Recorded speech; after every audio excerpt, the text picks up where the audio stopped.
Hello all, and welcome to my channel. My name is Deanie, and today we are crawling back to Five Nights at Freddy's. This time with the fifth game, FNAF Sister Location. This game is basically a complete genre departure from the first four games, but the soul of the series is still intact, the story ever continuing. This video is part 7 of my series on solving FNAF completely blind, and in this video I plan to discuss the main 5 nights in the game, as well as the details of the setting and the animatronics themselves. I will tackle the rest of the hidden details and gameplay in part 8. If you've been enjoying the series thus far, I invite you to like and subscribe. My goal is to get to 250 subscribers before the end of the summer. And now, without further ado, let's dive into the circus. Let's encourage Baby to cheer up with a controlled shock. Well, hello, and welcome to Five Nights at Freddy's Sister Location. This looks quite different than anything I've seen before. That looks like Foxy on the screen. That looks like Freddy. They're looking very metallic, like the toy animatronics, but I don't know who that is. That's not Bonnie. No. Okay. Well, I'm just gonna dive in, because I don't know what's going on. Daddy, why won't you let me play with her?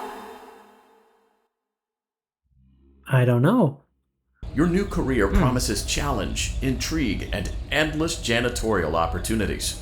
Please enter your name Wow. as seen above the keypad. This cannot be changed later, so please be careful. Well, it looks like my name is Mike. Or the last guy's name was Mike. Alright, let's do M. Where's the I? The I is right there. Okay, I only clicked once, but I got 2 I's. That's fine. Okay. And E. It seems that you had some trouble with the keypad. I see what you were trying to type, and I will auto-correct it for you. One moment. Welcome, Eggs Benedict. That's me. Press the red button now to administer a controlled shock. Maybe that will put the spring back in her step.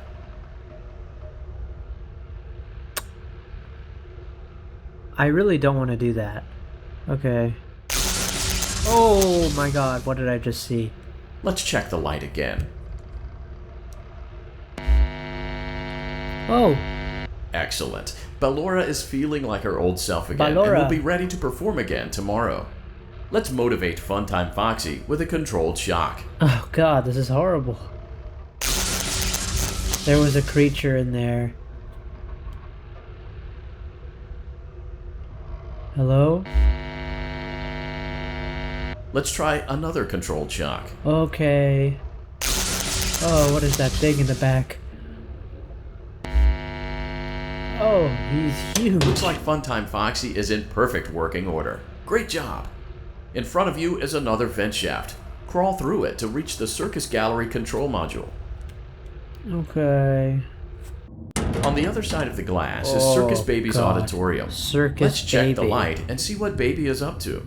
Let's encourage Baby to cheer up with a controlled shock. Oh, I'm sorry. Baby? Let's try another controlled shock. Oh. Okay. Baby, you there? No? Let's try another controlled shock. Baby? Hello? Great job, Circus Baby. We knew we could count on you. That concludes your duties for your first night on the job. We don't want you to leave overwhelmed, otherwise you might not come back. She wasn't there, though. Please leave using the vent behind you, and we'll see you again tomorrow.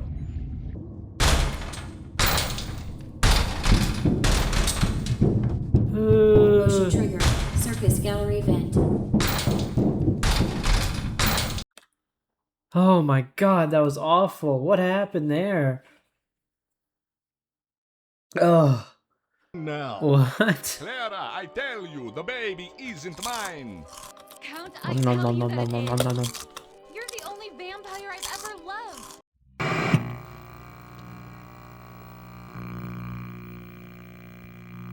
Night 1 begins with an opening cutscene that has a lot of information that will be important moving forward. Let's analyze it piece by piece. There's no doubting what you've achieved on a technical level. These are clearly state-of-the-art. There are just certain design choices that were made for these robots that we don't fully understand. We were hoping that you could shed some light on those. This is the first line we hear in the entire game, and I think it works in two ways. For starters, when I first bought and booted up the game, the designs of the animatronics were incredibly strange to me. Gone are the comfy looks of the old Fazbear crew. Now they have been replaced with metallic marvels of a generation, animatronics that look like they're from the future. There has certainly been an art style shift in every game so far, but this is the one where it felt like a true departure. Even the animatronics on the main screen aren't that recognizable. Only Freddy and Foxy look somewhat similar to what they used to look like. I think this line is meant to address that. Show that these are state-of-the-art, and that the design of these robots are indeed important to the plot of the game, rather than just a drastic shift for the series that comes out of nowhere. There's also the hint that these robots aren't as kid-friendly as we may have been led to believe. She can dance. She can sing. She's equipped with a built-in helium tank for inflating balloons right at her fingertips. She can take song requests. She can even dispense ice cream. With all due respect, those aren't the design choices we were curious about, Mr. Afton. It is here that we are introduced to a new named character. A named character that I believe for the first time in the series isn't a player character. Mr. Afton. This is the man that designed these new robots, including the one being discussed right now, Circus Baby. This robot in particular seems to be special, perhaps the most advanced of this new bunch, or the ringleader, similar to Freddy Fazbear and the old crew of animatronic characters. These robotic advances are really quite impressive, but it does lead to one horrifying conclusion for me. Circus Baby is massive. She needs room for helium tanks and a freezer, as well as a mechanism to dispense the actual ice cream, plus the software behind her must be so robust for her to be smart enough to take song requests. It's almost like a modern-day LLM. Even so, what seems like the board of directors for whatever company is producing these robots hired Mr. Afton as a contractor to make some new animatronics, and are curious about a few features. Features we don't get to see or hear about in this cutscene. It's excellent foreshadowing, and got me feeling some real dread. When I come face to face with these animatronics, what nasty secret features will I discover as I play? We also hear the voice of this corporate guy, which to me is pretty distinctly American, while Mr. Afton seems to have a British accent.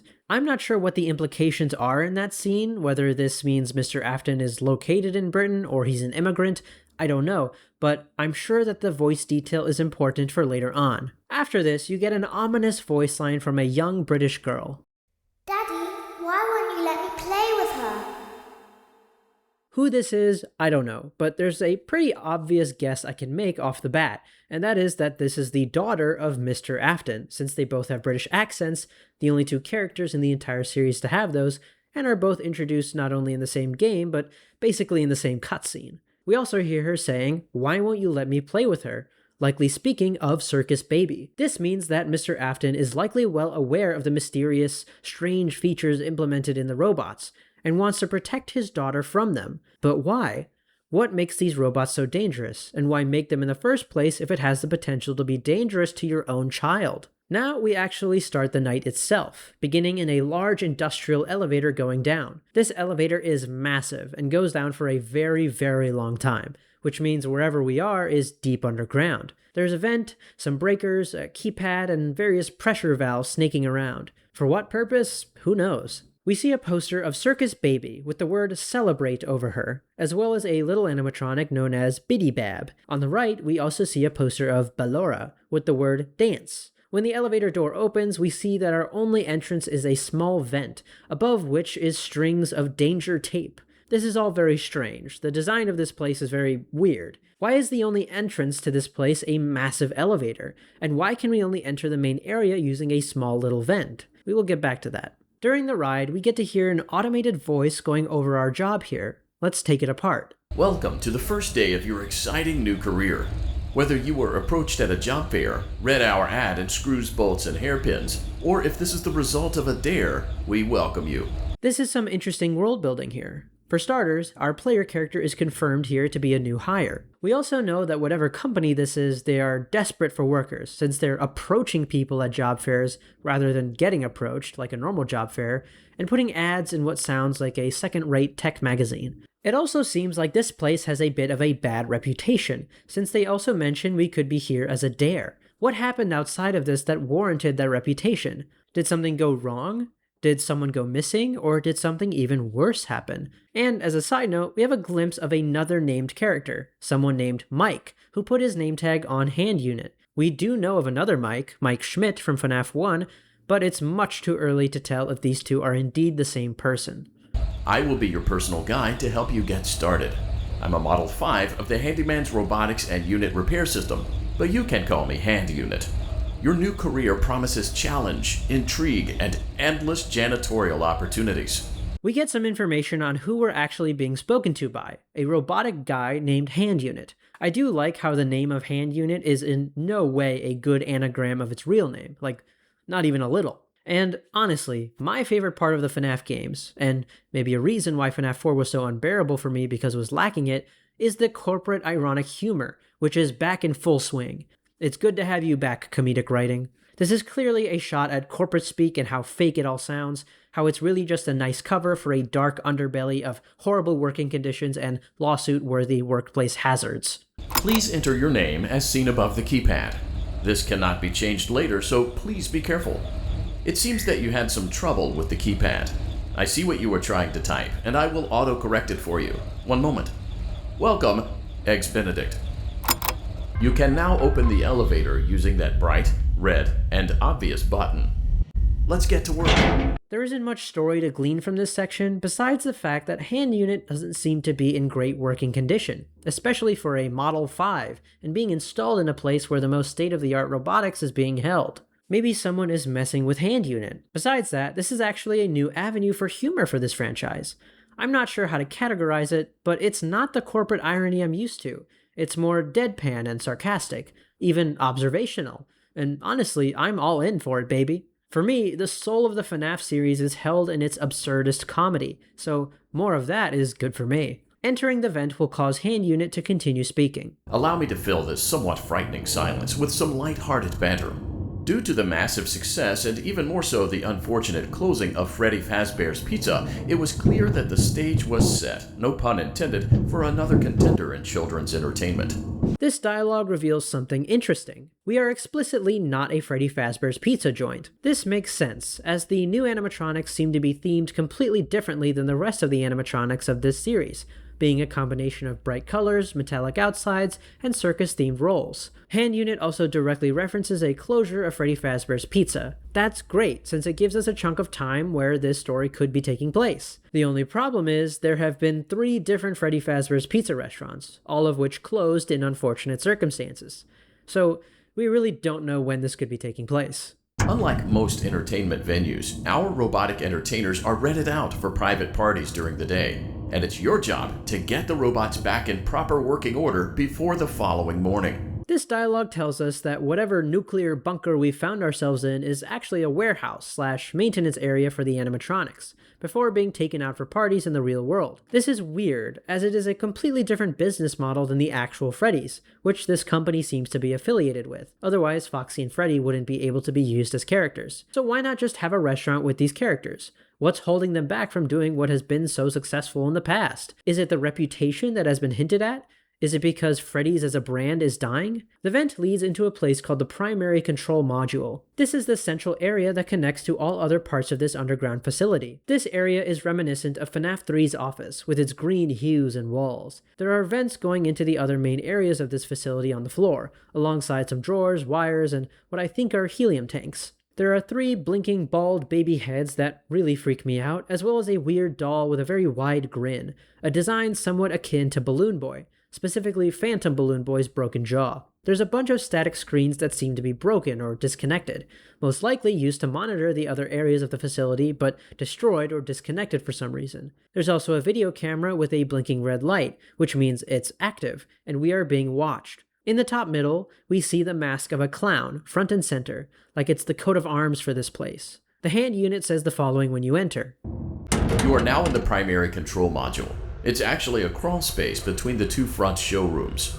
Now, let's get started with your daily tasks. View the window to your left.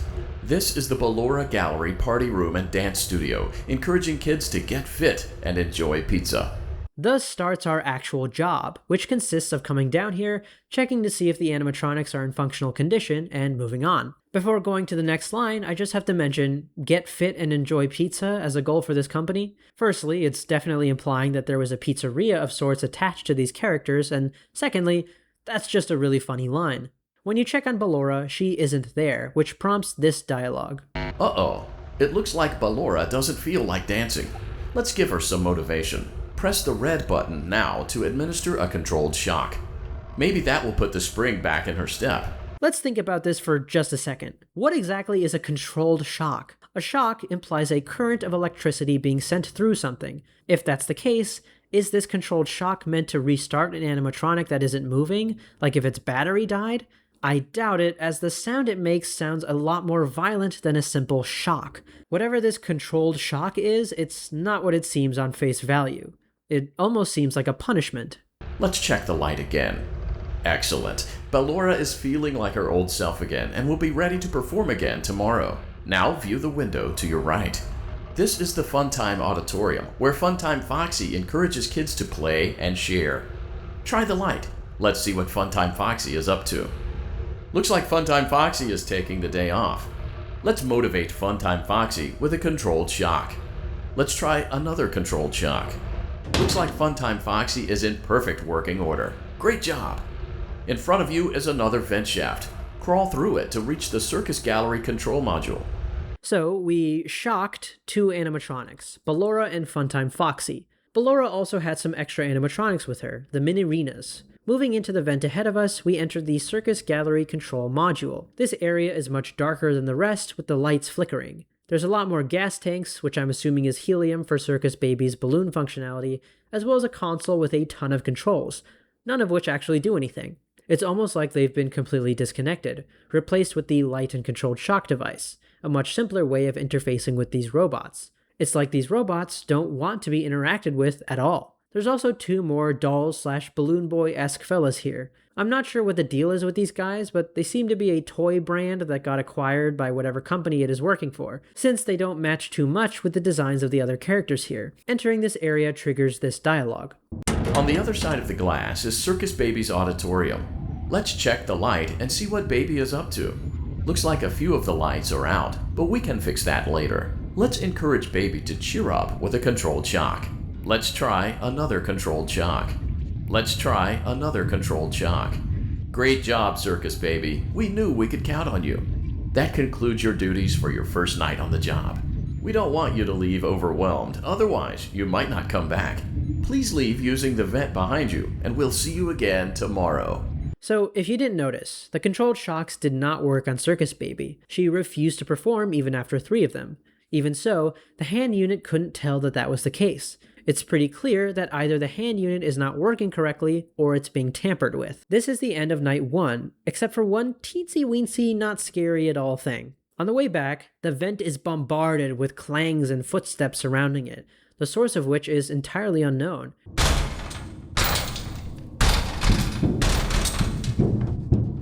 Motion trigger. Circus Gallery vent. It was incredibly frightening, the first real scare of the game, and thus ends night 1. It was a dialogue-heavy night with a lot of setup for the future, but no danger just yet. But that is soon to change. This is an underground facility full of robots designed with suspicious hidden features, maintained through electric shocks, and overseen by a hand unit that either can't see what's happening or is lying. With that context, on to night 2. Is someone there? Daddy, you let the other children go see her. Why won't you let me go? I don't know. Child? For male, press 1. For female, press 2. There's no 1. For text only, press 3. For other options, press 4. I click enter. It seems that you had some trouble with the keypad. I see what you were trying to type, and I will autocorrect it for you. Overflowed error. Thank you for choosing Angsty Teen. Oh, Angsty teen? Great. I'll take an angsty teen, why not? Funny story. A dead body was found in this vent once. Okay, so not that funny, but it's a story. Thank you, angsty teen. You're so helpful. Let's zap her. That should be fun. I don't like this angsty teen. Oh my god. Ooh.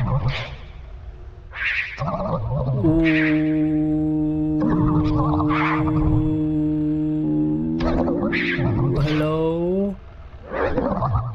What is that noise? Let's check on Funtime Foxy. Huh? Make sure he's ready for showtime tomorrow. Okay. There he is. Look at him go. Great. Oh. Great. Oh. Great. Huh? Let's encourage baby to come out of hiding with a controlled shock. Okay. Let's try another controlled shock. Hey, it doesn't seem to work.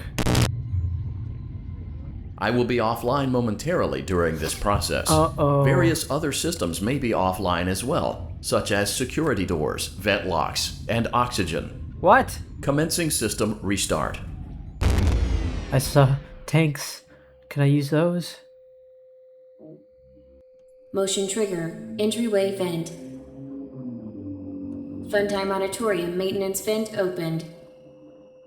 Ballora Gallery maintenance vent opened. No. I don't recognize you. Me neither. You are new. Yep. I remember this scenario. However, Okay. it's a strange thing to want to do, to come here. Yep. I'm curious what events would lead a person to want to spend their nights in a place like this. Five Nights at Willingly. Freddy. Maybe curiosity, maybe ignorance. Freddy. Just try not to make eye contact. Huh? It will be over soon. What? They will lose interest. Try not to make. Ah! Huh. Hey! Hey! Hey! Hey! Don't you fucking dare open that. No!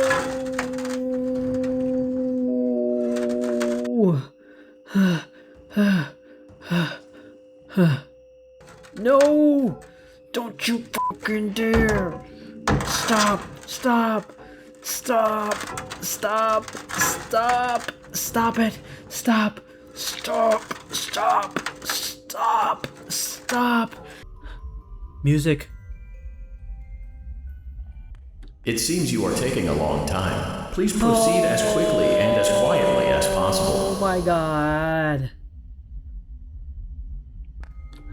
Oh my god. Oh.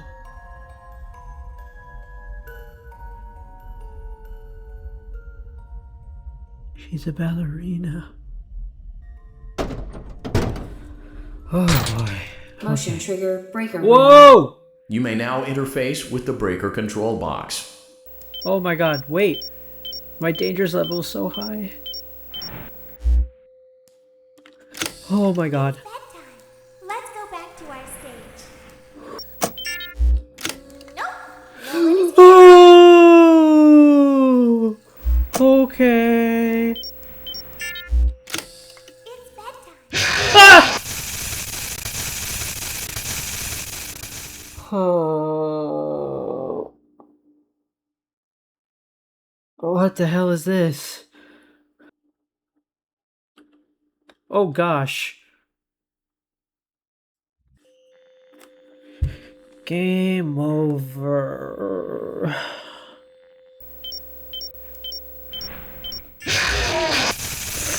Frick.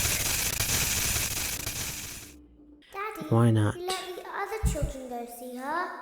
Why won't you let me go? Because you're British. Get to 80? No. It's bedtime. Let's go back to our stage. Oh my gosh. Okay.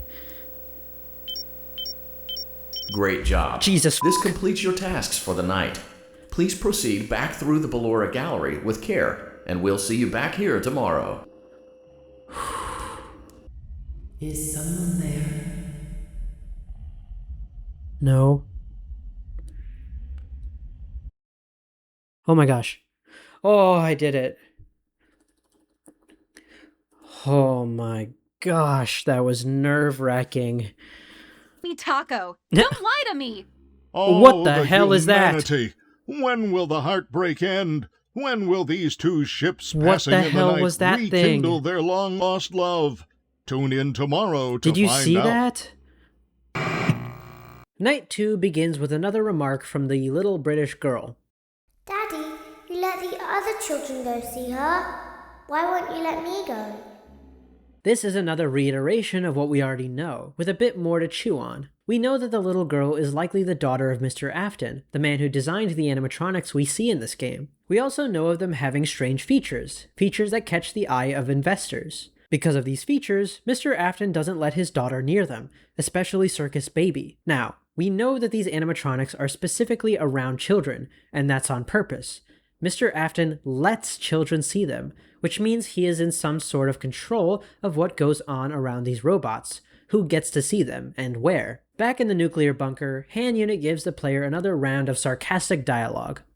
Welcome back for another night of intellectual stimulation, pivotal career choices, and self-reflection on past mistakes. We're committed to creating a unique and fulfilling work experience. One part of that commitment is ensuring that you don't get tired of the voice that you're hearing right now. Using the keypad below, please select a new companion voice. For male, press 1. For female, press 2. For text only, press 3. For other options, press 4. It seems that you had some trouble with the keypad. I see what you were trying to type, and I will autocorrect it for you. Thank you for choosing Angsty Teen. Similar to Phone Dude in FNAF 3, I'm starting to get real attached to the hand unit. I do have some questions about how this guy is programmed because some of these phrases are just a little too pointed. Again, it's the corporate satire of it all, I understand that, but hand unit feels like it's acting strangely on top of its obvious humor, like there is something actually wrong with it. On top of that, we hear some strange clanging outside of the elevator on this night. Its source, a mystery. The elevator stopped. You know the routine. You can get out now or whatever. Stay here if you want. So, funny story. A dead body was found in this vent once. Okay, so not that funny, but it's a story. First of all, incredible voice. Kudos to whoever this voice actor is because, wow, I immediately felt the angst.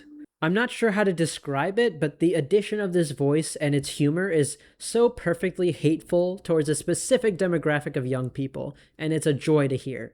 Besides that, we do get to hear about something else, a dead body being found in the vent we are currently crawling in as we hear the dialogue. Awesome. We have no other details on who this person was, how they died, where the body ended up. All we know was that they were found. They likely didn't even die here, just were placed there after death by whoever killed them. Okay, let's start with your nightly chores. You should check on Ballora and make sure she's on her stage, but whatever. Huh. I guess Ballora has better things to do. Let's zap her. That should be fun.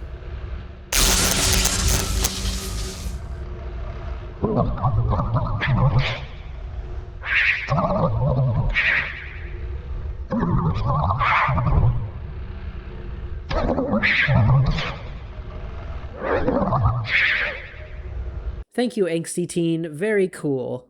Plot-wise, we see more of Han Unit's corruption here. When looking for Ballora, who is suspiciously close to the light, which is suspiciously close to the vent entrance, the controlled shock seems to work, but also messes up the hand unit. We don't get to check to see if Ballora actually makes it back to the stage. My guess is that she didn't. Someone is messing with hand unit to not only ignore the animatronics not doing what they're told, but actively making it divulge secrets it normally wouldn't, and overall just stop working. Let's check on Funtime Foxy. Make sure he's ready for showtime tomorrow.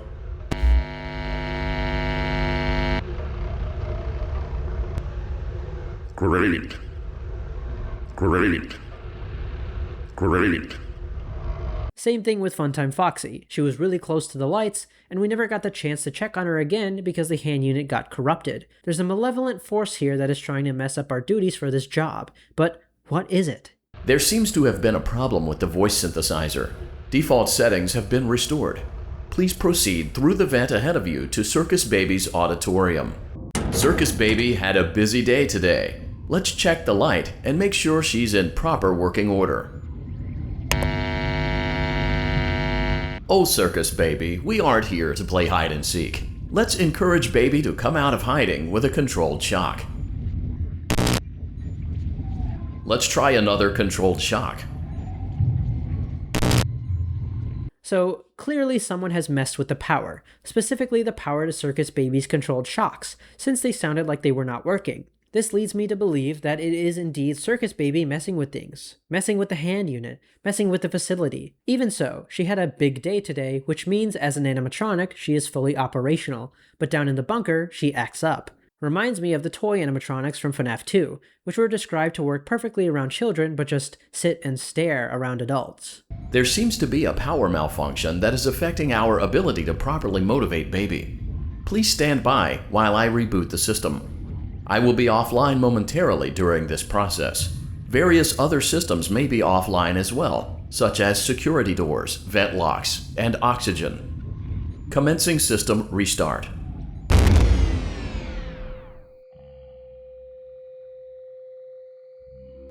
Motion trigger, entryway vent. Funtime Auditorium maintenance vent opened. Ballora Gallery maintenance vent opened.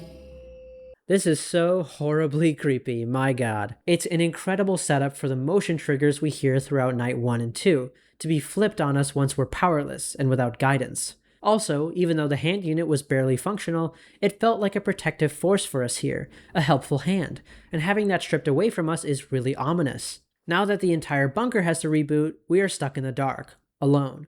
Or at least, we were alone. Something from the entryway, Funtime Auditorium, and Ballora Gallery are moving and opening vents. There is movement in the shadows of this place where we cannot see. And now, we are introduced to the leader of the pack, an alternate voice meant to guide us, or at least point us in the way that she wants us to go. Say hello to Circus Baby. I don't recognize you. You are new. I remember this scenario, however. It's a strange thing to want to do, to come here. I'm curious what events would lead a person to want to spend their nights in a place like this, willingly. Maybe curiosity, maybe ignorance. This is some really good voice work, I must say. It's a horribly ghost-like voice, like words from someone who is not all the way here, like someone who is stifled.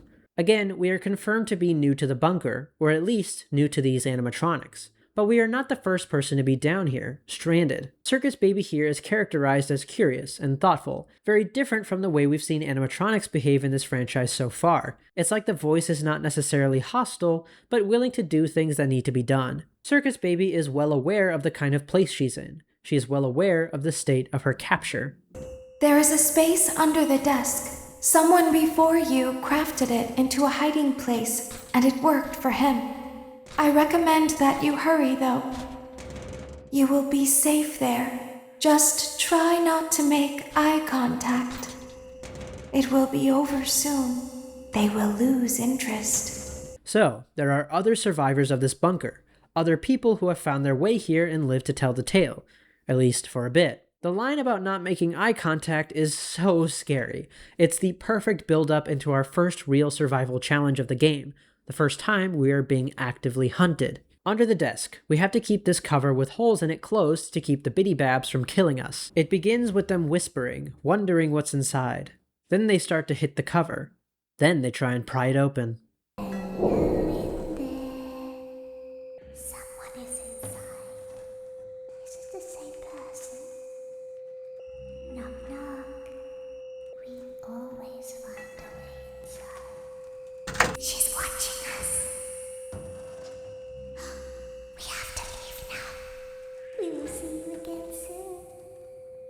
One line from the Biddy Babs that caught my eye was, is it the same person? I sort of brushed off the fact that someone made this hidey hole before us, but the fact that even the weird secondary animatronics are bringing them up is interesting. I bet there's more to this guy than on first glance. Something about that first survivor seems important. Not only that, but it's clear that these Biddy Babs are subservient to Circus Baby, as they say, "She's watching us," and leave soon after. While this is the case that they are scared of Circus Baby, they are not totally obedient, otherwise Circus Baby wouldn't have had to tell us to hide, and instead told the Biddy Babs to leave us alone. After surviving the battle, Circus Baby comes back to talk to us. When your guide comes back online, he is going to tell you that he was unsuccessful, that you must restart the system manually. He will then tell you to crawl through Ballora Gallery as fast as you can to reach the breaker room. If you follow his instructions, you will die. Ballora will not return to her stage anymore. She will catch you. This is a turn I wasn't really expecting. Circus Baby seems to want to help us. If we follow the hand unit's instructions, we will die, and spoiler alert, that is true. I think this is either one of two things. Either the hand unit is deliberately giving us misinformation, or the normal information is wrong. And I think it's the latter. Ballora, who lives in Ballora Gallery, would normally just stay on stage, but something has changed. The observation of the animatronics isn't working as well as it should. The hand unit isn't making sure they're actually ready for use the following morning. As a result, the animatronics are now unrestrained, unable to be controlled. Ballora will not return to her stage. The power will be restored shortly. When you crawl through Ballora Gallery, go slowly. She cannot see you and can only listen for your movement. When you hear her music become louder, she is growing near, listening for you. Wait and be still. This is another really cool detail given to us by Circus Baby, and it's to do with Ballora's design. Ballora is very strange, one of the 2 humanoid animatronics in this game, and one of a few in the entire franchise. She is a dancer, whose eyes are closed in a serene look of artistic wonder, which also makes her functionally blind. This is why we must go slow, as to not attract her with our sounds. Ballora's movement is locked to her bottom feet, twirling around like a ballerina, unable to just simply walk towards you. It's a really interesting design, and one I'll talk about more later, but either way, it's cool. Thank you for your patience. It seems that the power system cannot be restarted automatically. You will need to restart the power system manually. Please return to the primary control module. You will now be required to crawl through the Ballora Gallery using the vent to your left to reach the breaker room. It is recommended that you stay low to the ground and reach the other side as fast as possible as to not disturb Ballora. I will deactivate myself momentarily as to not create an auditory disturbance. Deactivating. Circus Baby was exactly correct in her prediction in what the hand unit would say. She's clearly heard this song and dance before. In Ballora Gallery, we slowly crawl towards the breaker room, stopping if we hear the sound of her music. This is really creepy, and in contrast to the gameplay of FNAF 4, I actually really like how audio was implemented into this section of the game. It's highly effective, and the tension is certainly raised. And of course, our beloved hand unit comes in to peak the tension and make my heart skip like 40 beats by blaring out into the silence. It seems you are taking a long time. Please proceed as quickly and as quietly as possible. Inside the breaker room, we see that Funtime Freddy is waiting for us in the back, and the hand unit has this to say. You may now interface with the breaker control box. Using the interface may disrupt nearby electronics. If you feel you are in danger, feel free to disconnect the interface temporarily until it is safe to reconnect. The hand unit here is clearly well aware of Freddy hiding in the back, and refers to him as nearby electronics to avoid the harsh language of, "There's a killer robot in here who will kill you if you look at the breaker for too long, so don't look at the breaker for too long." In order to appease Freddy, you have to play something called mascot response audio, which to me means audio that is specifically meant to disrupt an animatronic and make them go away. In this case, the audio is something that sounds like a child, and is meant to be the voice of Bon Bon, the little Bonnie hand puppet on Funtime Freddy's hand. This part of the game was quite frustrating if I'm being honest. You can get the percentage of the power up by about 30% each time before having to put the monitor down to send Freddy away, but the percentage goes back down while you're not actively rebooting the system. The map itself is very interesting, with 8 systems to reboot in total: Circus Control, Circus Gallery, Funtime Auditorium, Ballora Gallery, Parts and Service, Elevators, and 2 mysterious places called Observation 1 and 2. They are linked to areas on the map that don't seem to actually be in the bunker, but rather on a different level, either above or below, since they are a more washed out gray than the actual facility we're in. I have no idea what these places are at this point, or what we're observing, but I have a feeling I'll find out soon enough. During the gameplay, we have 2 voices of animatronics that we get to hear: Bon Bon with the mascot response audio, and Funtime Freddy as he makes his way towards us. Calm down and go back to sleep. No one is here. Go back to your stage. Everything is okay. Everything is okay. Let's go back to sleep. Oh, calm down. I think it was just a mouse. Nope, no one is here. It's bedtime. Let's go back to our stage. You must be hearing things, silly. All of Bon Bon's lines are predictably calming, making sure that Funtime Freddy is forced away from us. It seems like this voice is coming directly from us, like we're holding a device that mimics Bon Bon's voice, since Bon Bon is actively on the hand of Funtime Freddy. Speaking of...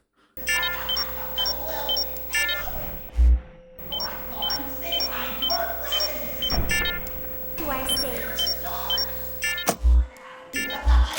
down and go back to sleep. It's okay. Let's go back to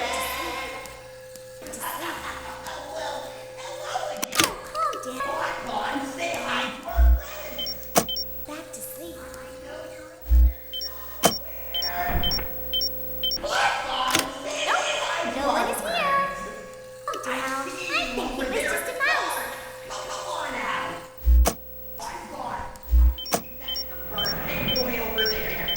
You must be hearing things. I don't even know how to describe Funtime Freddy's voice. It's terrifying, but also so goofy. I really like the voice. It's like a mischievous, overzealous circus act, and it's voiced over the top, so over-exaggerated. Exactly the voice I'd imagine coming out of this monstrosity. Unlike Ballora, Circus Baby, the Biddy Babs, and Bon Bon, Freddy's voice is metallic and broken up by stutters. Perhaps this is the reason he's stuck in the breaker room right now. They don't really know what to do with him, so they put him in the back where no one will look. Every other animatronic gets its own stage and display, while Funtime Freddy is relegated to a weird room in the back. It's very suspicious. Perhaps Funtime Freddy was deemed too scary for children or something, although given the rest of these designs, he's certainly not the scariest. He also has one line that mentions the birthday boy. This is a pre-recorded message, sure, but also a callback to Little Brother from FNAF 4, the birthday boy who never got his happiest day. I don't exactly know the connection here yet, but the clues are here. Going back through Ballora Gallery to exit the bunker, we get to hear Ballora actually speak, in a soft, silky, soothing voice. Is someone there? I can hear someone creeping through my room. Perhaps not. This is interesting, as it shows Ballora to be just as aware as Circus Baby is. I think these lines of dialogue are meant to show Ballora, Circus Baby, and the Biddy Babs as more aware, and for some reason, Funtime Freddy and Bon Bon as less aware, followers of their programming more than whatever else is inside of them. And to that point, what exactly are these animatronics? They clearly have personalities programmed into them based on their character, but also have voices of their own, dialogue that indicates a more advanced presence than just some AI. For more on that, we'll have to wait for later. The final thing we hear on night 2 is a song from Ballora as we exit. Why do you hide inside your walls when there is music in my halls? All I see is an empty room, no more joy, an empty tomb. It's so good to sing all day, to dance, to spin, to fly away. This is certainly not a programmed song into Ballora. It's a robot made for children, and this song is simply too melancholic. too dreary. The first half of this song describes Bellora's life in this gallery, a big empty room devoid of joy, and it seems to be targeted at someone beyond the room, someone they seem to miss. The last two lines seem to be the programming of Bellora taking over, her singing and dancing routine becoming who she is, or it's her way of coping with being down here, singing to deal with the strife of being completely, utterly alone, to dream of flying away. That is Night 2. It introduced us to a lot of our main cast: Circus Baby, Bitty Babs, Bellora, Funtime Freddy, and Bon Bon. These characters range from being extremely aware of their surroundings to being mostly driven by the character of their programming. The hand unit continues to be faulty and seemingly tampered with, and the entity of Circus Baby seems to be trying to help us survive, for some reason. There's a whole lot of mystery packed into this night, the solutions likely to be found in the future nights and secrets hidden in the crevices of this game. So for now, on to Night 3. There was screaming for a moment, but only for a moment. Daddy just once let me go play with her. She's so pretty and shiny. Didn't you make her just for me? Did I make her just for you? I don't know, kid. Will I ever see my family again? We understand the stresses of a new job, and we're here for you. To help you reach a more stable and relaxed, let's check on Bellora first and make sure she's on her stage. All right. Whoa! Great. It looks like everything is as it should be What in happened Bellora to her? Gallery. Let's check on Funtime Foxy. It's important to make sure she's on her stage before entering. She. Oh. Not Great. there. It looks like everything is as it should be in Funtime Auditorium. No. There is no need to check on Baby tonight. Please refrain from entering unauthorized areas. Okay, well, I'm definitely going to go see Baby after you said that. Did you know that I was on stage once? No? It wasn't for very long, only one day. Oh. There was screaming for a moment, but only for a moment. Then other children rushed in again, but they couldn't hear her over the sounds of their own excitement. I still hear her sometimes. Why did that happen? What? Ugh, God, this game is uniquely scary for a different reason. It's the voices. The voices are scary. Oh.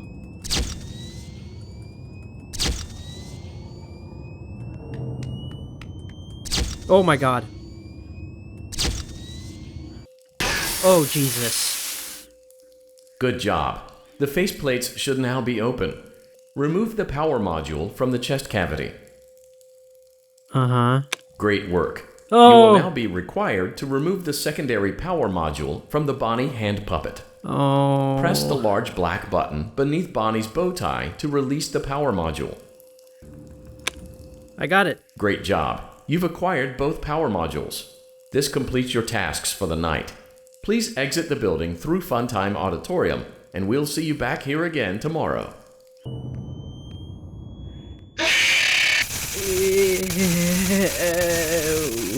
My heart. Daddy, she can make balloons. Night 3 begins with another quote from the presumed daughter of Mr. Afton. Daddy just once let me go play with her. She's so pretty and shiny. Didn't you make her just for me?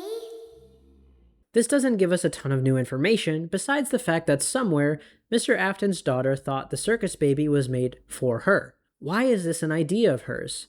It might even be true if Mr. Afton once let that slip in front of his daughter, but if that's the case, what is Circus Baby meant to do for the daughter? Is it the mysterious features that were perhaps made for her, or something else?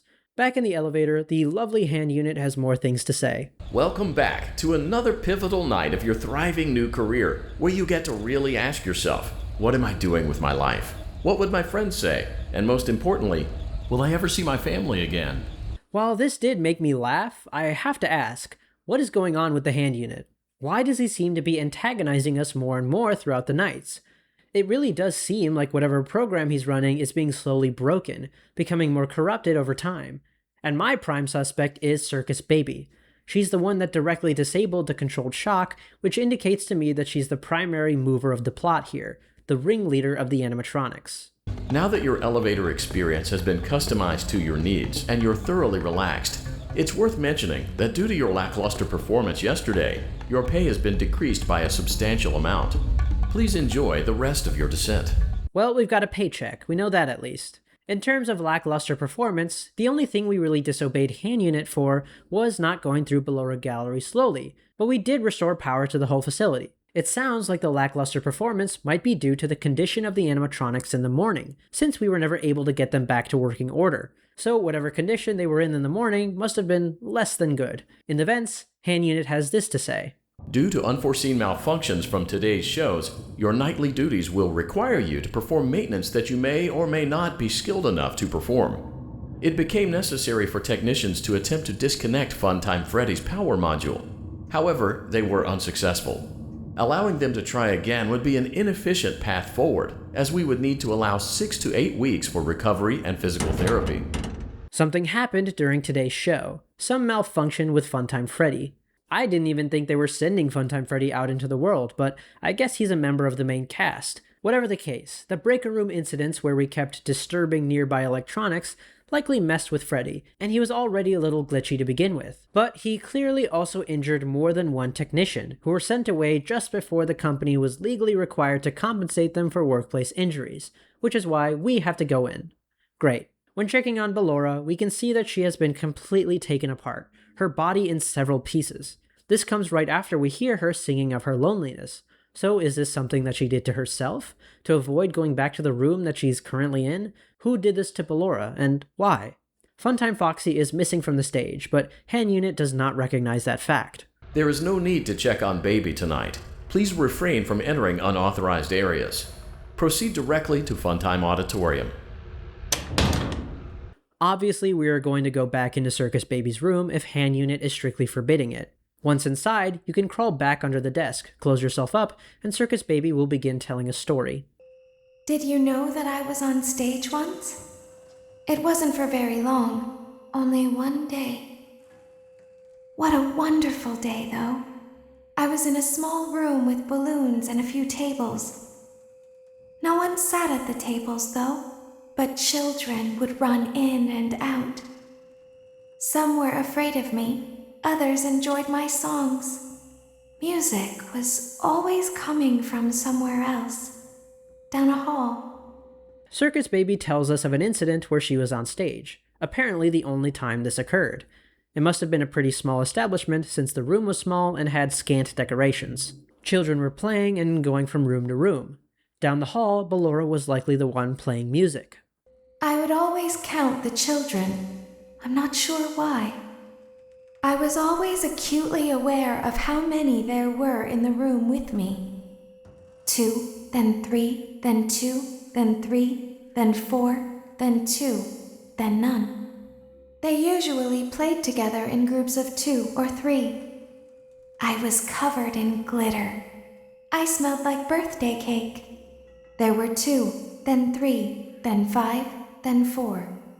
This is interesting, and I think a clue into that first cutscene we got at the beginning of the game. What strange feature would catch the eye of a corporate overseer? Perhaps the functionality of the robots to constantly count how many children were in the room with them. Circus Baby clearly had this innate ability, and it's fair to say that the others did too. It's here where I get a bit confused on what is the character of Circus Baby and what is something inside of them talking. Circus Baby is speaking like she was aware during this party, but later evidence refutes that. Even so, the voice is speaking as the robot of Circus Baby, speaking in first person, even getting excited at the prospect of entertaining children, the purpose it was built for. If there is a spirit mingled in with Circus Baby here, it feels almost secondary to the programming of the robot itself, like the character of Circus Baby is a real personality. I can do something special. Did you know that? I can make ice cream. Although I only did it once. There were 4, then 3, then 2, then 1. Something happened when there was 1. A little girl standing by herself.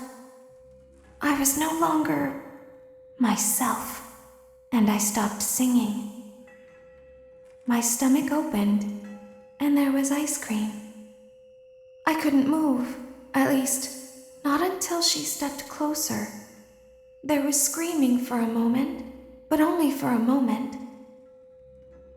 Then other children rushed in again, but they couldn't hear her over the sounds of their own excitement. I still hear her sometimes. Why did that happen?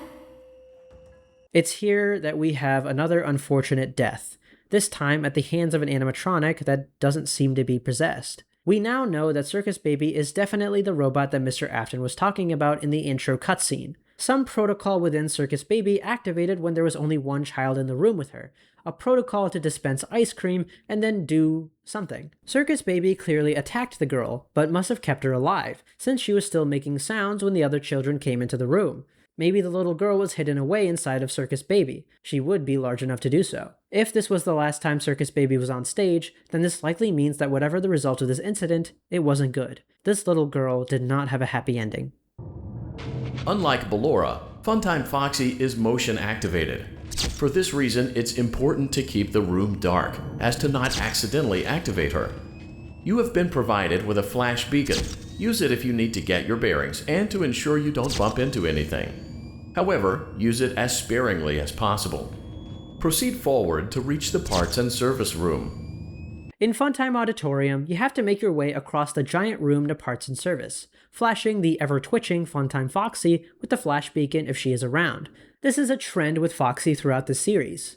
In FNAF 1, you have to watch Foxy on the cameras. In FNAF 2, you have to shine your flashlight on him. In FNAF 3, you have to avoid eye contact. In FNAF 4, you have to shut the door.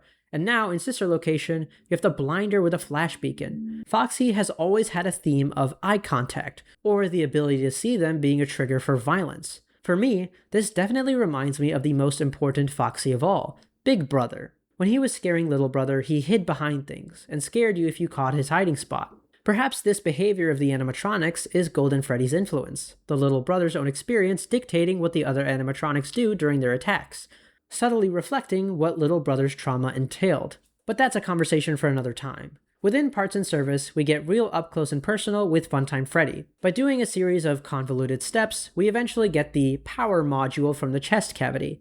This tiny little thing is obviously not a power module. It is way too small and clearly isn't even attached to any of the electronics of the robot. It looks to me like a remote transceiver. This is likely one of a couple of things. I think it's something that keeps Funtime Freddy in tow, making sure he doesn't act out. Possibly the device that forces him to calm down upon hearing the mascot response audio as seen in Night 2. Either that, or it's a tracker for where Funtime Freddy is. Based on him ending up in the breaker room, it seems Freddy likes to roam. Once we have that power module, we have to chase down Bonbon, who has detached itself from Freddy's arm. It's clear that Bonbon is somewhat of an independent entity in this game, not simply an extension of Freddy. Clicking the button on Bonbon releases the power module. This is clear evidence for the fact that these are not power modules. Why do we have to take out Freddy's but just click a button on Bonbon? Why don't we take out Bonbon's power module? It's because these aren't power modules. Whatever we're doing is separate for these two characters, but both seem to render them immobile for the moment. Freddy's power module removal likely gave it the opportunity to do what it wants, and Bonbon's button likely just turned it off, forcing it to follow with what Freddy wants. And what does Freddy want? We'll get into that later. Besides the story elements, I will say that this section of the game is nerve-wracking.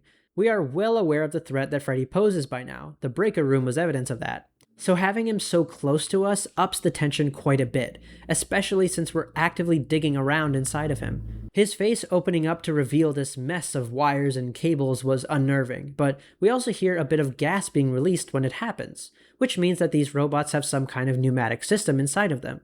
I guess anything is better than spring locks. The reveal of Bonbon no longer being on Freddy's hand was also quite scary, and hunting him down as he zipped away was brutal. Going back through Funtime Auditorium gives us a neat story device. The jump scare from Funtime Foxy is inevitable, and looks like a normal game over. That is, until you wake up, still in the facility the following day. It's a neat twist of the game, having us required to be jump scared in order to progress the plot, and adds a whole new layer of confusion and fear when we end up in this dark void. But that is Night 3, a night of story reveals and animatronic repairs. Let's hop right into Night 4, where somebody wants us to stay here, alive. I kidnapped you. Oh, Wiggle. Shh, be still and quiet. You've been sleeping for quite a while. Okay. I think they noticed that you never left the building last night. The cameras were searching for you, but they couldn't find you. What? I have you hidden too well. Why? Let me go. I kidnapped you. Hey! You're in the scooping room. The what? Do you know why they call it the scooping room? No. It's because, dummy, Oh. this is the room where they use the scooper. I thought that would be obvious. Why are you being so mean to me? Isn't that a fun name for something? No. The scooper. The only thing that matters is knowing how to pretend. Oh, God. No. No. What's happening? Oh, Jesus. Jesus Christ. Is that her eye? Frankly, I'm scared. Frankly, I'm scared. What is that thing? Ew, what is that thing? What is that thing?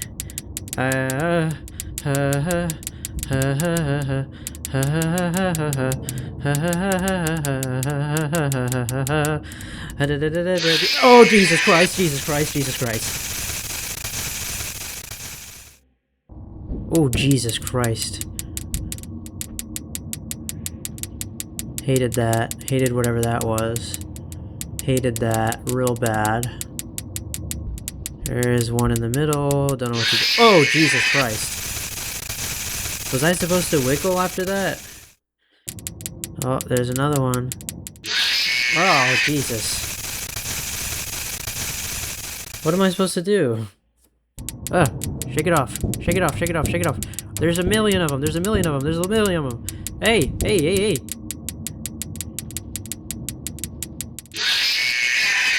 Okay.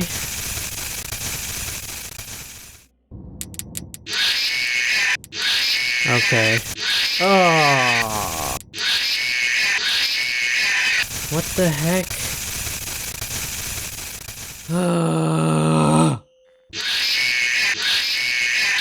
Oh my God, are you serious? Ah. Ah. Yeah, I'm done. That sucked. This sucks. I don't want to do it. My hand hurts from holding the darn mouse. Like, I'm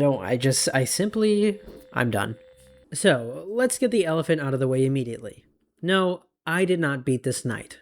I tried to beat this for over an hour, and after a while, I simply didn't have it in me. So I did the cowardly thing, and edited my save file to go to night 5. I didn't want to do it, but my hands were literally hurting from gripping my mouse so tight. But moving on to the actual night, it begins with another line from the presumed daughter of Mr. Afton. Daddy, she can make balloons. Have you seen her make balloons? Oh, Daddy, let me go to her. This is just further confirmation that we are indeed speaking about Circus Baby, since she's the only one confirmed to have the balloon ability. Waking up, we are inside some animatronic suit, and Circus Baby starts to speak to us.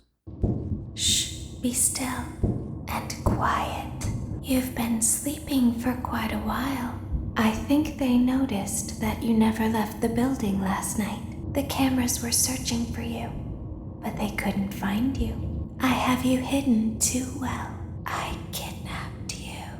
Circus Baby's motives are a little strange right now, I must say. At first, she wanted to protect us from the Biddy Babs, and then she told us how to avoid Bellora's wrath. Now she has taken us hostage inside the facility, kidnapping us. It's interesting that she says, I kidnapped you, when it was Funtime Foxy that actually got us. This shows us that Circus Baby is in complete control of the other animatronics, or at least, everyone except Bellora. Don't be afraid. I'm not going to hurt you.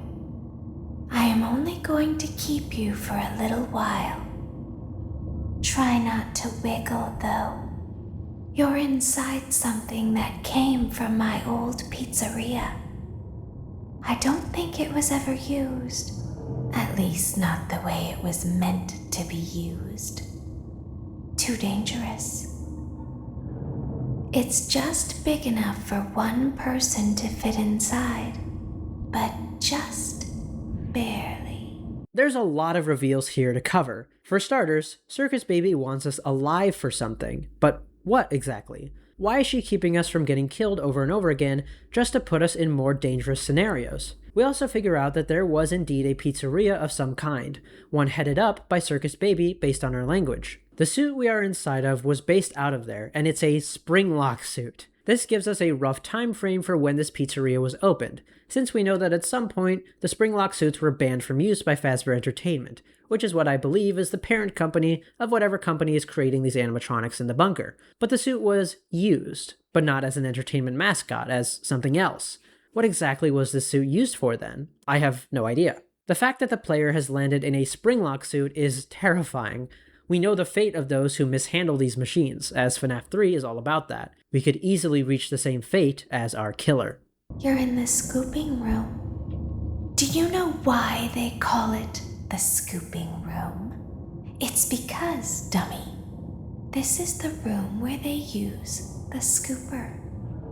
I thought that would be obvious. Isn't that a fun name for something? The scooper. It sounds like something you would use for ice cream, or custard, or sprinkles. It sounds like something you would want at your birthday party to ensure that you get a heaping portion of every good thing. We get to peek through the curtain here a little bit at Circus Baby's personality. It seems to slide between rude and almost angry to more innocent and naive. I do think this is on purpose, like there are two sides of Circus Baby we are meant to recognize. I do think the split likely has to do with the programming fighting back against something. I can't definitively say that this robot is haunted necessarily, but I can certainly say that it's likely if the little girl mentioned in her story ended up trapped inside Baby and died. If that's the case, then that's a big sign to me that the split is from the character/programming to spirit. But which is which here? It's hard to say just yet. The innocent voice seems almost childlike, naive in their awareness of the world, but that isn't enough for me to give a definitive answer. Besides that, we are told that we are in the scooping room. What on earth is the scooping room and the scooper? What purpose does this serve? I wonder, though, if you were a freshly opened pint of ice cream, how you would feel about something with that name. Thankfully, I don't think a freshly opened pint of ice cream feels anything at all. Uh-oh. It sounds like someone else is in the building. Shh. This is some foreshadowing for sure. Something tells me that if we don't play our cards right, we're gonna end up as a pint of ice cream. Circus Baby is interrupted here by two technicians in the building. Okay, bring her over. Forward. More. Okay, stop. Set her down. Watch the step. What happened to it this time? Just seems like these things can't go a day without breaking down. Who knows? It's always the same, man. Some kind of hardware malfunction. Well, hey, I have to be somewhere in 15 minutes, and this place gives me the creeps. Can we just get this over with? It's all automated. We don't have to be here for it. Just get her on the rollers and we can go. The two technicians come by to start an automated process, something involving Ballora, as they put her on rollers and she starts being conveyed right next to us. It's interesting to me that the character we play as didn't shriek for help once the crew showed up. He likely would have been able to get their attention, but we didn't. Something is keeping us wanting to stay. For some reason, this is where we want to be. There's something very important that I've learned how to do over time. Do you know what that is? How to pretend. Do you ever play make-believe? Pretend to be one way when you are really the other. It's very important. Ballora never learns, but I do. They think there is something wrong on the inside. The only thing that matters is knowing how to pretend. This is a chilling piece of dialogue from Circus Baby that reveals many things. To begin, Circus Baby, in an effort to not be punished by either the controlled shocks or the scooper, has pretended to be functional, has pretended to be good. Circus Baby is just as tormented as the rest of the animatronics, but has learned to push that out. learned to employ a facade that keeps her from danger, that allows her goals to slowly come to fruition. She uses more words here that indicate a childlike vocabulary, like make-believe, so I'm starting to get more and more convinced that Baby is possessed, at least partially, by the little girl. Ballora, seemingly just as aware as Circus Baby, does not have the ability to pretend, or at least isn't willing to pretend. I think my idea that Ballora took herself apart is accurate, and it's backed up by her song. Ballora is clearly depressed and is not coping well with her situation. As a result of her actions, as a result of not successfully pretending, Ballora was sent to the scooper, which we get to see in action. It looks like it just strips the inner animatronic bits from the outside shell to easily replace/maintain parts. But why such a violent machine to do what any guy with a wrench could do? Was this machine created because the robots were indeed dangerous, and the only way to get them apart was to mash them into pieces? Or does this scooper have another use, something akin to scooping ice cream from a carton, taking something out to consume later? Ballora is destroyed, and one of her eyes stares directly at us, making us look at the victim of an execution, as Circus Baby continues to speak. I'll open the faceplates for you. That way they can find you on the cameras. Now all you have to do is wait. I'd recommend that you keep the spring locks wound up. Your breathing and your heartbeat are causing them to come loose. You don't want them to get too loose. Trust me. That last line basically confirms that the use of the springlock suit at Circus Baby's old pizzeria was indeed a springlock failure. That's the use it wasn't meant to do, and Circus Baby saw it happen. This suit has killed before. This is clearly a very old suit, as even basic human movements are causing the springlocks to come loose. Thus starts the challenge of the night, the challenge I couldn't beat. You have to keep winding up 10 springlocks, 5 on either side of you, while also avoiding the minarinas supposedly being sent by Ballora. These minarinas will crawl into your suit and up the sides, and you must shake them off before they jump scare you. But shaking them off unwinds the springlocks, so it's a delicate balance you have to keep for the rest of the night. It's extremely tense and genuinely scary, but simply too tiresome and difficult for me to actually do. Once you do win, you likely get recognized in the cameras and you go home. And that's the end of Night 4, a difficult and agonizing night with the antagonist ramping up her plan, which hits its zenith in Night 5. Exotic butters. Exotic butters. Daddy isn't watching. Okay. Daddy isn't watching. What does that mean for us? Welcome back to your last day on the job. Thank you for selecting exotic butters. That's not the worst thing in the world. I feel like I could use that to make a nice omelet. Please be aware that there are still pancakes. 2 technicians on site today. Try to avoid interfering with their work if possible. Okay. Oh my god! Great. Now let's check on Funtime Foxy. Oh. Great. It looks like everything is as it should be in Funtime Auditorium. Whoa. Motion trigger, parts and service. Great job reaching parts and service. Can you hear me? Whoa. I'm pretending. Remember how I said I could pretend? Uh-huh. The cameras are watching. I must be careful not to move. Ballora is here. What? In the room with us. Oh god. Ballora will not return to her stage. Ballora will not return to her body. Ooh. You must be careful. 8. 8. 3. What was that? What was that? 4. Bro, I hit 4. 6. 2. Are you kidding me? 1. 7. 2. Dude, I am literally an inch away from the screen.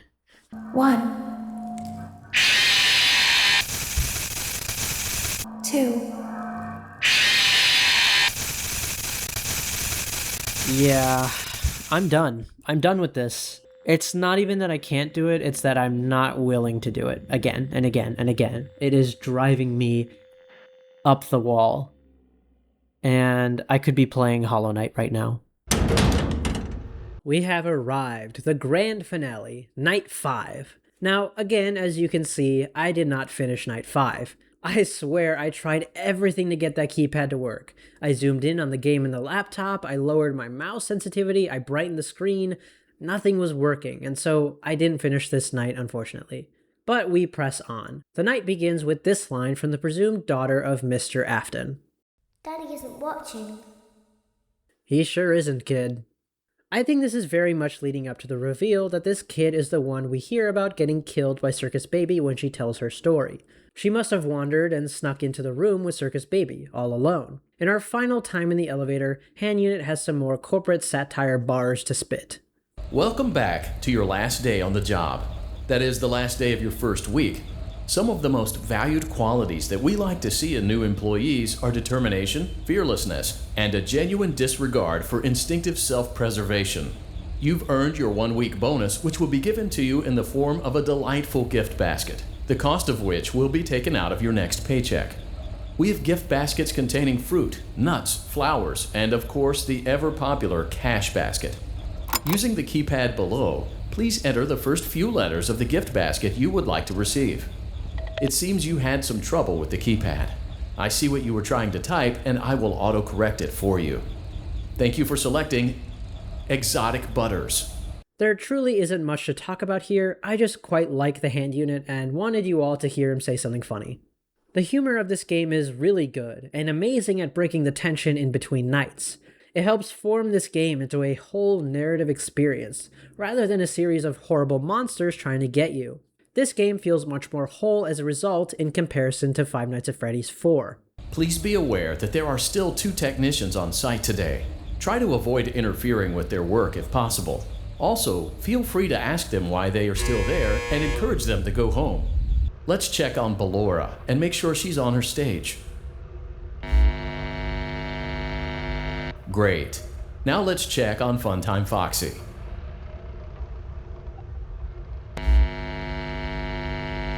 Two technicians, I imagine the 2 we heard on Night 4, never left the facility. This also means that our player character wasn't rescued from the Springlock suit.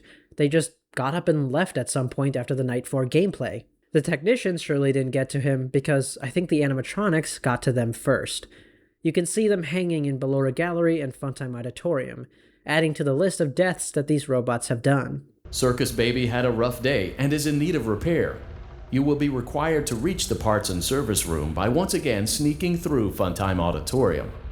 As always, please proceed with caution. Great job reaching parts and service.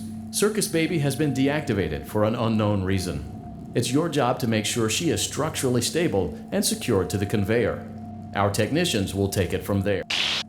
Back through the Funtime Auditorium we go. Hand Unit says that Circus Baby had a rough day today, and I really hope that means that some kid just broke her leg or something. If not, then we're gonna have an unfortunate reveal in parts and services. Looking at Baby, she feels hollow. Her eyes are missing, and it seems like it's just the shell of Baby here. It's less like she's deactivated, and more like she's gutted. Can you hear me? I'm pretending. Remember how I said I could pretend? The cameras are watching. I must be careful not to move. Something bad happened yesterday. Something bad always happens. I don't want it to happen again. There is something bad inside of me. I'm broken. I can't be fixed. The audio here is different than usual. An odd whispering or garbled text static can be heard behind Baby's voice. Not only that, but her last line there is something bad inside of me, clearly opposes what she said the night prior. They think something is wrong on the inside. That line implies that there isn't something wrong on the inside, but today there is. So what's going on? For reasons we will discuss later, I don't think this is Baby talking, and so I'm going to take everything she says with a grain of salt. Something bad happened yesterday, and that can mean a lot. Did another child get killed by Baby, or is this all just one big ruse? I'm going to be taken to the scooping room soon. but it's not going to fix what's wrong with me. What is bad is always left behind. Will you help me? I want you to save what is good, so the rest can be destroyed and never recovered. But you must be careful. Ballora is here, in the room with us. Ballora will not return to her stage. Ballora will not return to her body. You must be careful. You must remain calm and listen to my voice. Circus Baby is lying to us here, directly. As seen by my gameplay, it is not Ballora that kills you in this room. It is a new animatronic, one we will get into later on. Baby indicates here that she has been scooped before, as the bad stuff is always left behind. If it's a hardware issue that the scooper is meant to be solving, then that means the bad stuff is the software, the programming that lets Baby know when a child is isolated. Either that, or the bad thing inside of her isn't able to be found, because it's supernatural. The bad thing inside of her is a spirit. Ballora is also seemingly not returning to her body, which is another hint that this is a lie, that Ballora is in fact not nearby. This dialogue also mentions what I've been hinting at for a little bit, the good and bad side of Circus Baby, but again, it's unclear which is talking at any given moment. After typing in a code and taking a card, we send Baby off to the scooping room, but her voice still talks to us through a device we have. This card is suspicious to me. Similar to Funtime Freddy, I don't believe that we are being told the truth about what we were doing to these animatronics. I'm not sure what this card might be doing, but it does look like another receiver, a plug-in of sorts. Perhaps this is what holds the programming to isolate and kill children, the bad part that must be left behind. You must follow my instructions in Funtime Auditorium. Ballora is going to follow you. She will try to catch you. I will help you avoid her. She will not follow you inside the scooping room. She is afraid.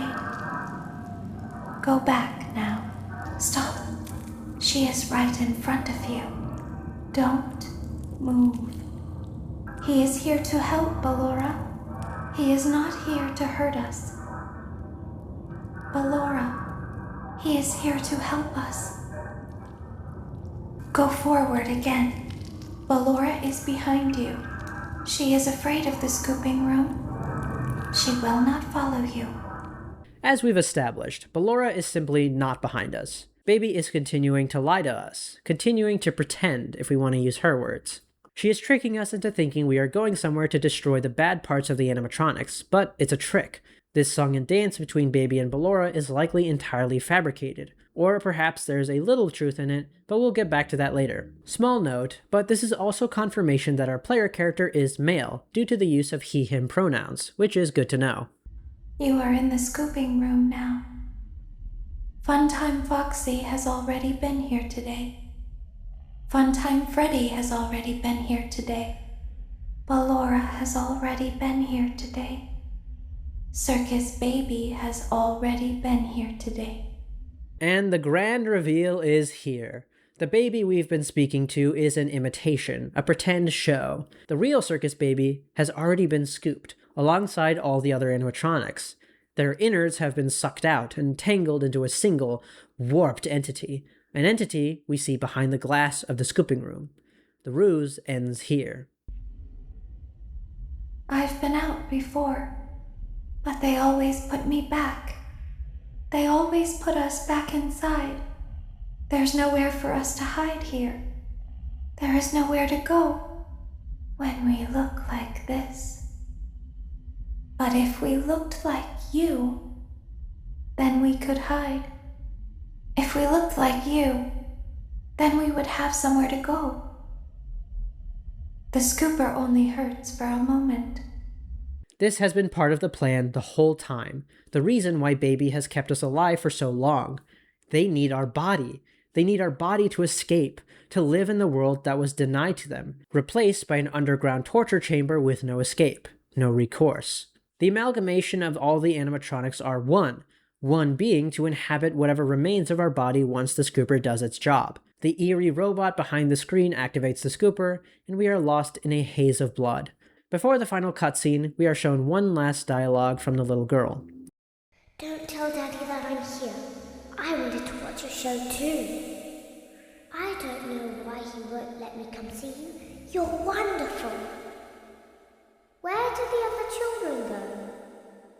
This is clearly the daughter of Mr. Afton playing with Baby, and given that there are other children around, this is likely the one time that Circus Baby was allowed to be on stage, the day where she killed a little girl.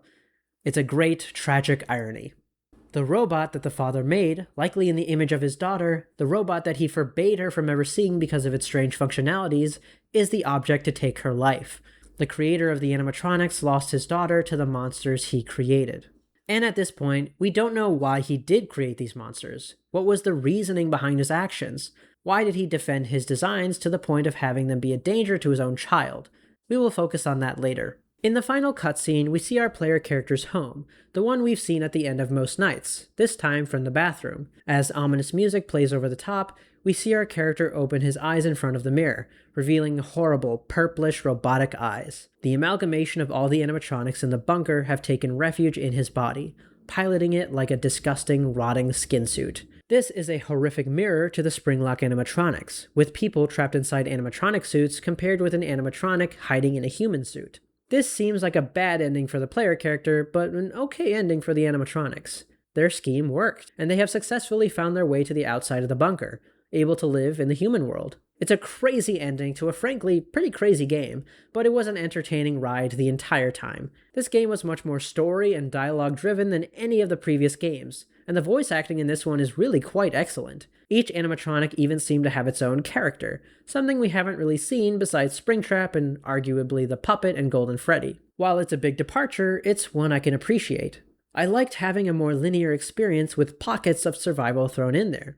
It was a good mix of those two elements to make a very engaging game. Not only that, but the humor of this game is top-notch. It's like they took everything I loved about the satire of the first 3 games and added even more. Of course, I can't ignore the fact that I couldn't finish 2 of the nights because of either my lack of skill or the gameplay itself feeling not worth it in my eyes. These are some clear faults of the game in my eyes, but I still really enjoyed my time with this game. It was a treat after FNAF 4, which was the low point of the series for me in terms of enjoyment of the actual video game. Now, I'm curious what you think. When is this all taking place? What is Baby's true motivations, and are the other robots possessed or just influenced by Circus Baby? Is Ballora as independent as I'm reading it? Please, comment what you think, because I'm extremely interested. Before we move into the final theory, I want to take a closer look at the designs of the new animatronics in this game. Exotic Butters. Exotic Butters. Circus Baby is the main protagonist, I would say, for this game, and is the one most directly connected to the story. Going mostly unseen in this game except for Night 5, her presence feels ethereal, like she's not really there. Her voice just a spirit guiding us along the way. When we actually do see her in person, she's just a husk. The parts of her that made her Baby are long gone. The actual design is quite strange to see in the light of day. It has an obvious clown motif with the shoes and the color scheme of the skin and face, but the name of Circus Baby is interesting. Why would it be called that? There's nothing really babyish about the designs besides the sorta pudgy limbs, but that's a stretch. Perhaps the name came from something else, like maybe Mr. Afton naming it after the baby of the family, the youngest daughter. Besides that, she has a fan on her stomach, likely to keep the ice cream cool inside of her, and a microphone grafted to her hand, just like Freddy Fazbear. I think the microphone is meant to show us that, similar to Freddy, Baby is the master of the crew here.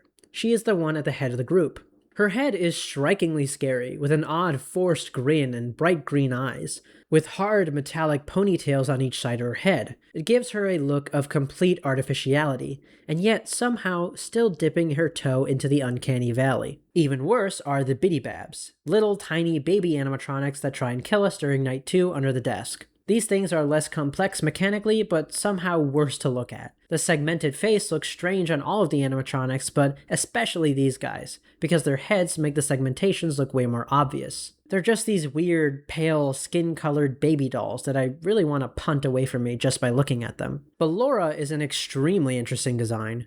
She looks much more adult than the other animatronics, and is stuck in a pirouette position. It's honestly impressive she can move at all on those little joints of her feet just twirling around. She has some classic ballerina attire, like the shoes, the leg nets, and the tutu. She also has earrings, a pearl necklace, and a tiara. She's all dressed up, ready to perform. The most striking feature of her is the fact that her eyes are always closed. This, on top of all the other design choices, feel like it was made to be a much calmer entertainment device than the rest of the gang, something to mellow out the children with a fun dance and calm music. In her jump scare, it's revealed that she has a set of sharp, jagged teeth, the kind we haven't seen on any animatronic before, unless you count the nightmares. Why was she designed to have this, as well as fully functional eyes, hidden behind a pneumatic panel? It's like she was designed to be repressed, her sight taken, her ability to attack hidden. Even the ability to move is taken away. It makes sense why she would be so melancholic when we enter her room, why her song is so sad but calm. She longs to go somewhere else, but finds comfort in the empty room that is her home, even if it's the source of all of her anxiety. Ballora wouldn't be nearly as memorable without the voice lines, so I have to give credit where it's due. She has such a calm demeanor, a low, beautiful voice that gives her an air of solitude and exhaustion. Alongside Ballora are the mini-renas. The mini-renas are little ballerina dolls that may or may not be actual animatronics. They just look like wooden dolls, but they somehow move and twirl as if automated. They look harmless enough, very nondescript, but the real creep factor is in the way they move. In Night 4, when they are scuttling around the spring-lock suit, we see their spindly legs twisting their bodies to crawl and creep, finding their way into every nook and cranny they can. The way they move reminds me of spiders, with long spindly legs with joints jutting upwards. The jump scare shows a bright white face with eyes lit up, the only time we see them like that. Overall, the mini-renas are simple, but deceptively so. Funtime Foxy is on the lower end of my favorite Foxy designs, but she's still really interesting to look at. It looks a lot like Foxy, just in the style of these new animatronics, and with a white and pink color scheme. She has painted pink nails as well as pink lipstick, and the bow tie shows that she's ready to perform. She has a speaker in her chest, likely to play some more upbeat music than Ballora would. It's a simple design in comparison with the rest of the gang, but the appeal of Foxy is ever present, so of course, this Foxy looks cool as heck. The jump scare for Foxy shows us something really interesting. She has a double set of teeth, the only animatronic to do so except for the Nightmare animatronics. This is interesting, but I don't know if I can conclude anything from that just yet. I should have mentioned this, but all of the animatronics open up their faceplates to show bundles of cords and thick metal that form the shape of their bodies and heads. This is a new style of animatronic, a new style of mechanism. I think we are meant to see that these are distinct robots from the rest of the FNAF 1-3 crew, that these robots have a different source. Before I move on, I can't not mention the striking resemblance that Funtime Foxy has to another character, the Mangle. They don't seem to be the same robot at all, with completely different endoskeletons, and even the face shape doesn't really match up, but the theme and colors are the same. Was one based on the other? If so, who came first? We'll get to that at some point. Funtime Freddy is another design where it seems like an old character made in a new style of robotics and theming, now with a white and purple color scheme instead of brown. Freddy retains his black hat and microphone though, so elements of his identity remain. Even though he isn't the star of the show anymore, he's still a cool design, with an appealing look to him. That is, appealing when there's light. In the dark of the breaker room, his silhouette becomes monstrously huge, his wide open grin a thing of nightmares. Somehow, just a difference in lighting turns Funtime Freddy from cool animatronic to horrible creature. And that doesn't even include his voice, a glitchy robotic sneer that sounds like it's just tearing apart the vocal cords of whoever is saying them. Compared to all the other animatronics, Freddy has the most damaged voice, like something happened to his programming that's stopping him from saying things he truly wants to say. So he just spits out one of his programmed lines with as much vitriol as he can. It's all he can do. On his right hand is another animatronic, called Bon Bon. I'm not gonna lie, I really like Bon Bon. The concept of a hand puppet animatronic is just so fun to me, and brings me back to Sesame Street and Elmo, where they were literally hand puppets. It's a fun homage to that style of character mascot, and makes sense as something this company would want to take advantage of. Bon Bon is this little happy version of Bonnie, with a shiny bright blue exterior similar to that of Toy Bonnie. He's very cute, but still unsettling, just the way I like my FNAF characters. Ennard is the amalgamation of all of the innards, get it, of the animatronics stuck in the bunker. They were all scooped and turned into this tangle of wires and eyes, the inevitable end step of FNAF animatronic design. During Night 5, we get to see him without the clown mask that he steals from the primary control module, and he is just messed up. One of his eyes doesn't seem to be working, and there are a mess of eyes scattered all around the body. His mouth looks like it's vomiting wires, like its nature is literally a sickness, a being that cannot be. It reminds me of Frankenstein's monster, a being made of the parts of a bunch of humans, creating a creature that simply isn't meant to be alive, a creature that shouldn't have been created. In a semblance of looking a little human before taking the player character's body, Ennard adopts a white mask seen in the primary control module. The mask is a nice touch, humanizing Ennard a little, until you continue looking closer and see the mess of stripped wires and mismatched parts he really is. As a design, Ennard is effective in conveying what it is to the player, but I can't say it's too scary as an enemy. Those are all of the animatronics in Sister Location, or at least the animatronics in the main game. Now that we've gone through all 5 nights and the animatronic designs, I think it's time we hop into our final theory section. This is not my final theory on Sister Location as a whole, as there are many things I've yet to cover in this game that I will be doing in the next part, but it's my thoughts at this point in the journey. Strap in, folks. Exotic butters. Exotic butters. This game has a confusing story even in its own continuity, so I want to begin with what I think is literally happening in the game, because even that is somewhat obscured. This story takes place in a facility deep underground, only accessible via a long elevator ride down and crawling through vents.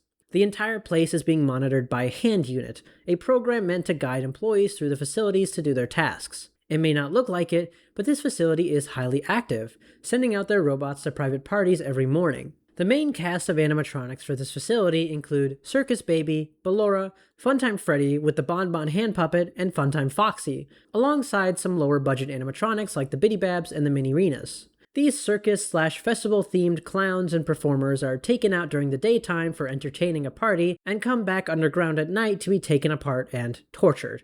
The creator of these animatronics is a man named Mr. Afton. After the closing of what I believe is the very first Freddy Fazbear's Pizza, Mr. Afton flew in to fill the niche that was left in its wake. He created a restaurant very quickly that featured Circus Baby and Ballora, alongside dolls that he designed that were just toys. But things weren't as they seemed. Mr. Afton designed these robots with peculiar features, including the ability for the robots to consistently know how many children were in the room at a time. On the first day of this restaurant being open, a little girl snuck into the room with Circus Baby, completely alone. Circus Baby counted the number of people in the room. 1. A program took over her primary functions, and she was stopped in her tracks. She extended a cone of ice cream for the little girl, but it was bait. As the girl stepped closer, Circus Baby attacked the girl, and hid her inside the animatronic body. The lack of air and the excess of helium from the balloons that Circus Baby could make likely led to this girl suffocating within Circus Baby, and dying, the sounds of her pleas drowned out by the excitement of other children. This little girl was forbidden from going to see Circus Baby by her father, and it's revealed that her father is the one that made Circus Baby. Ergo, this little girl is the daughter of Mr. Afton. The dangerous robots he created were the ones to inevitably kill his daughter. The pizzeria swiftly closed after this, and all of the animatronics were sent down into this bunker. After this horrible failure, Fazbear Entertainment swept in and bought this whole company, making it into a rental service rather than a restaurant. These characters are now officially under the umbrella of Fazbear Entertainment, and are now deemed a sister location to Freddy's. With access to the IP of Freddy's, Funtime Foxy, Funtime Freddy, and Bonbon were created. But these new additions raised some eyebrows at Fazbear, and they went looking into the robots they've acquired. They discovered the strange features that Mr. Afton had added, and questioned him on them, to which it seems nothing really happened, and the rental service was going as planned. However, the robot of Circus Baby was different from the rest. She had a spirit inside of her, the spirit of Mr. Afton's daughter. But unlike the other possessed animatronics in this series, Circus Baby had a personality of her own, in-depth programming of how she was supposed to act, much more advanced than the rudimentary call and response programs from the Springlock suits. So, the little girl had a harder time taking control of the suit than usual, her personality melding into the one programmed in. But even when she did regain control, she still pretended not to be possessed, pretended to be fully functional. At night, when she was all alone, she began to mess with things. The guide controlling this place, hand unit, was tampered with, being unable to sense things it usually could, and glitching out due to her influence. Her consciousness leaked out into the little Bitty Bab animatronics that were under her command. Funtime Foxy and Funtime Freddy were becoming more agitated as well, influenced by the schemes of the little girl. These animatronics were built with the same features as Circus Baby, so it stands to reason that they became possessed at some point too. But even so, Circus Baby became the de facto leader of this crew. That is, except for Ballora, who couldn't seem to get with the program. Thus begins the player character's adventure in this game. Going down on night 1 reveals the hell that these animatronics live under, forced to go out in the day and perform, and then shocked into submission when down in the facility. If these were simply robots, it would be strange, but fine. But there are undoubtedly spirits involved in the robots, and their torture is horrible. They are broken down and shocked until they obey every night, all to do it again the next day. On night 2, we see Ballora and Funtime Foxy not really obeying the controlled shocks, and Baby completely disabling hers. When Hand Unit reboots the entire system to try and get it back online, the animatronics start to roam, start to make their way towards you. That's when Circus Baby directs you under the desk, where someone had fashioned a hiding place before. This means that the animatronics have been a threat for more than just a little bit, and this exact scenario has played out before. Like the animatronics have tried to do this plan before, and perhaps it ended up with the dead guy in the entryway vent as mentioned by the angsty teen Hand Unit. Under the desk, the Biddy Babs come in to attack, but are shooed away by Circus Baby. She may be in control, but these animatronics still have some kind of programming making them want to kill us. But Circus Baby wants us alive. After traveling through Ballora Gallery, heeding Circus Baby's instructions to avoid Ballora, we make it to the breaker room, where we fend off Funtime Freddy with mascot response audio in the voice of Bon Bon. Funtime Freddy is seemingly pushed away by this audio, forcibly turned docile by this exact waveform. But why would this even be needed? Why would we need basically an emergency shutdown audio unless Mr. Afton knew that this robot was dangerous, was likely to strike? On night 3, we see Ballora completely taken apart, and Funtime Foxy is just missing. I believe that Ballora is the one to take herself apart, as a protest for being stuck in this hell forever, and this is backed up by the melancholy tune we hear when going through her gallery. Our job is to repair Funtime Freddy, who acted out in a way that was dangerous enough to potentially give physical therapy to several technicians. So of course, the job lands on our desk. We make our way through the Funtime Auditorium where Funtime Foxy slowly stalks us, and the only way to get her out of the way is to shine a flash beacon at her. In Parts and Service, Funtime Freddy is awaiting help. We fix him by removing his power module, which is clearly not a power module. I believe this to be a receiver of some sorts. That is, the thing that responds to the mascot response audios. Now that we've removed it, Funtime Freddy is free to do what he pleases without being forcibly stopped, and for good measure, we deactivated Bon Bon as well. These tasks were given to us by Hand Unit, but I believe it was manipulated in some way by the actions of Freddy that required its deactivation and Circus Baby's tampering. Going through Funtime Auditorium gets us scared and kidnapped by Funtime Foxy. We awake on night 4 inside of an unknown Springlock animatronic that supposedly came from the pizzeria that was open for one day. This suit was not used for a good reason, and I believe that it was either used as a murder device, akin to Spring Bonnie, or it was a suit that springlocked someone. Perhaps the enigmatic springlock failure that we hear about in FNAF 3. Circus Baby reveals that it was her plan to kidnap us, so it's likely that Funtime Foxy is listening to Baby, or under her control. We have found ourselves in a place called the Scooping Room. 2 technicians arrive to do some maintenance on Ballora, since she was broken up the day prior. They send her down a conveyor belt and she gets scooped in front of us, the end result of her protest being more pain and suffering. Still, Circus Baby wants us alive and instructs us to keep the spring locks wound up and to avoid the mini-arenas that Ballora is sending our way, angry at her fate in this place. After a grueling night, we go home, seemingly unbothered by the experience, since we go right back the next day. On night 5, we are informed that the 2 technicians from the previous night never made it out, and we see their bodies in Ballora Gallery and Funtime Auditorium, hanging, on display, like the animatronics have been for so many years. We are instructed to go to Parts and Services again, where Circus Baby's outer shell is waiting for us. The inside of her has already been removed, and her instructions have this weird rasp behind it, like there's another entity here. This baby informs us of something bad that happened today, indicating that another child was kidnapped. She tells us to destroy the bad parts of her with the scooper and to keep the good parts. She instructs us to put in a special code, and we take this card from her. What this card is, I don't really know, but I imagine it's something similar to the power module of Funtime Freddy, something that inhibits the instincts of Circus Baby, something keeping her from leaving, like a GPS. After that, we send her off to the scooping room and follow her instructions through the Funtime Auditorium. The floor of the auditorium is wet with the guts of the technician in that room. I don't doubt that the animatronics tried doing to him what they're about to do to us, and it failed. She leads us into the scooping room, and it is here that we see the fruitions of her plan. All of this was a ruse. The voice that we hear on this night isn't even Baby. It's the amalgamation of all of the animatronics down here slammed into one grotesque, cabled being named Ennard. Ennard watches us from the outside and activates the scooper, inflicting on us the trauma that they have felt so many times.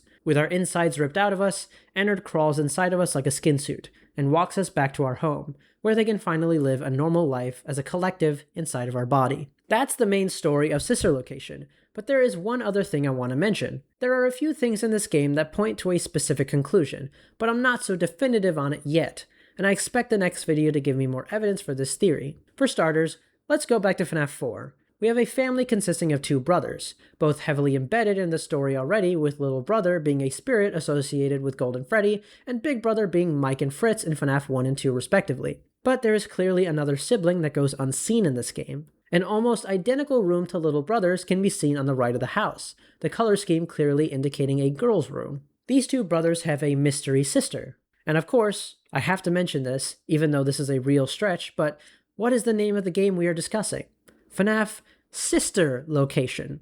Is it possible that the little girl haunting the circus baby animatronic is the mystery sister we don't see, and that the father of all three of these children is Mr. Afton, the creator of these horribly dangerous robots? I think it's certainly possible, and that I will come to a definitive conclusion next time. For now, that is all for this video. Next time, we are going to be covering the secret minigames, the new cutscenes, the other ending, the Immortal and the Restless, secret Easter eggs, the custom night, and definitively how this game ties into the rest of the story. My biggest doubt right now is the timeline placement of the events we see, as well as when Circus Baby's Pizzeria was open.